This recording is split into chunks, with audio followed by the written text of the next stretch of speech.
Are you training with your Glock or are you just building? There's a difference between having a capable setup and actually being capable with it. There's a big difference between the two. A lot of people don't realize when they've crossed the line.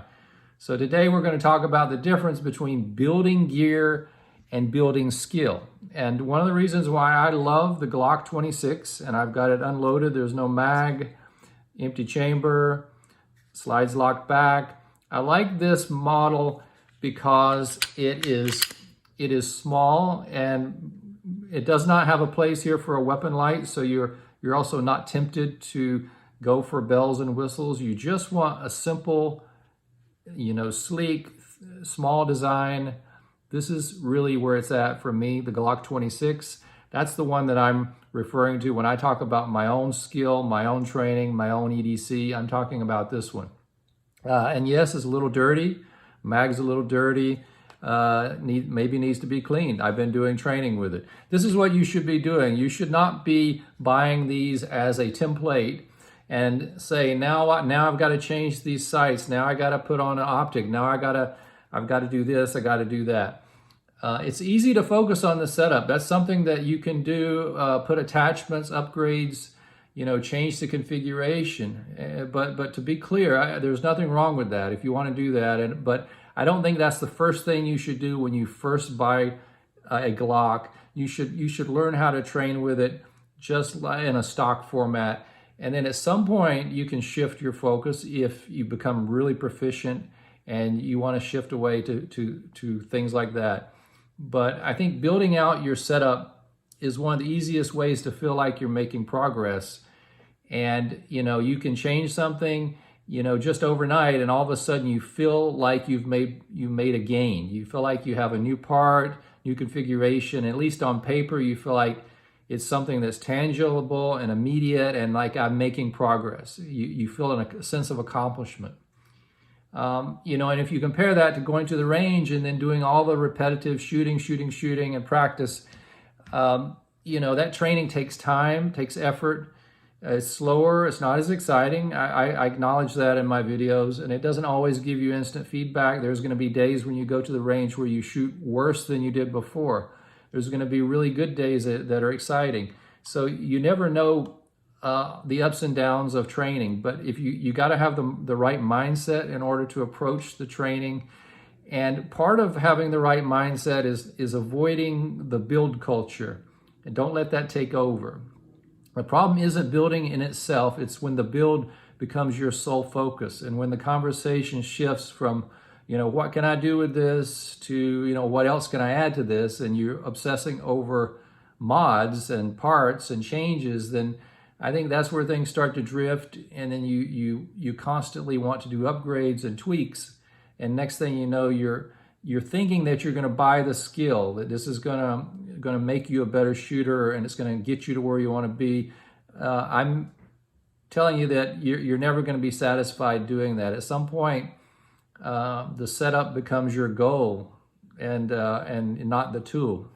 And so don't fall into that trap. It's just too easy to get caught up into that.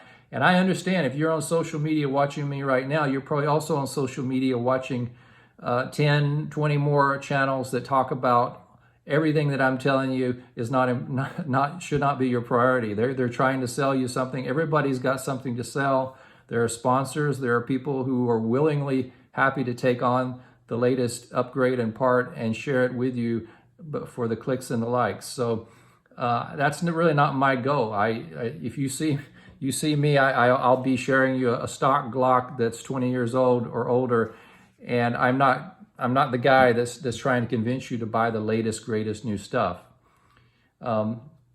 It's really what you do with your gear that makes it functional, And in the hands of somebody who is a very good shooter, a stock Glock can be more than sufficient to have a really good range day, to really have the skill. But you hand that to someone else, and that person may really have a hard time with it. It doesn't perform the same way, and that person may feel like, okay, I see this guy's very good. I need to buy some skill in some way. but you don't really rise to the level of your gear. You have to build your skill. There's no shortcuts around it.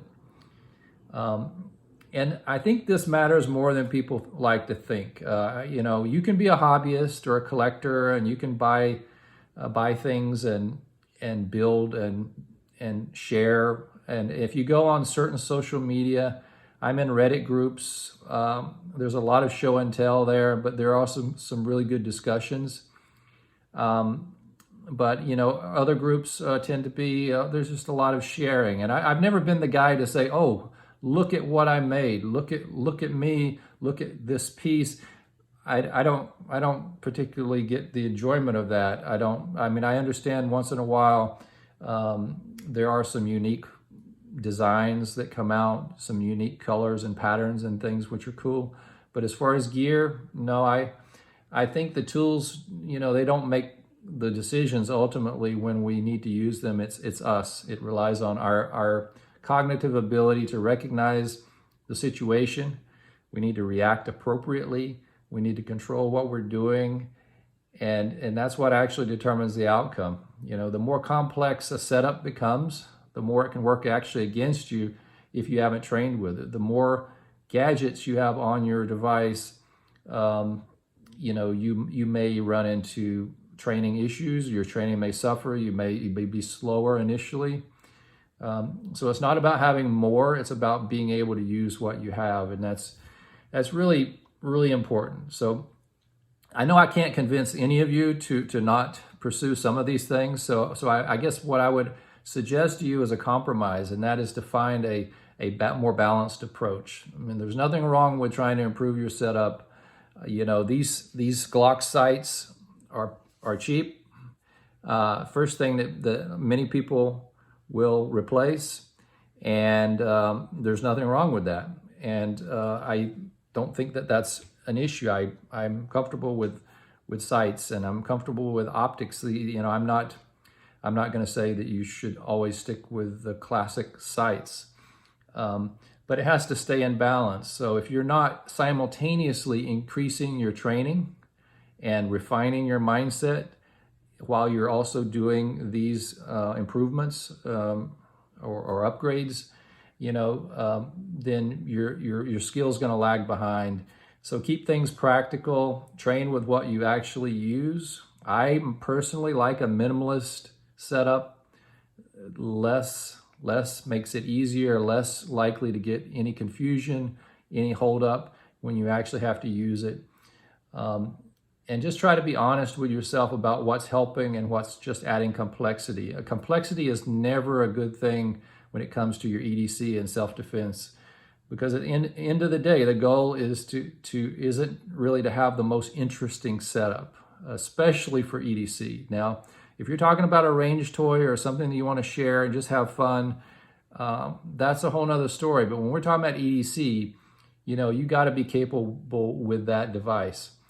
And, there's a big difference between building something that looks capable and it actually being capable for you. It's really all about what you can handle. And the further that those kind of things drift apart, the more problems you're going to create for yourself.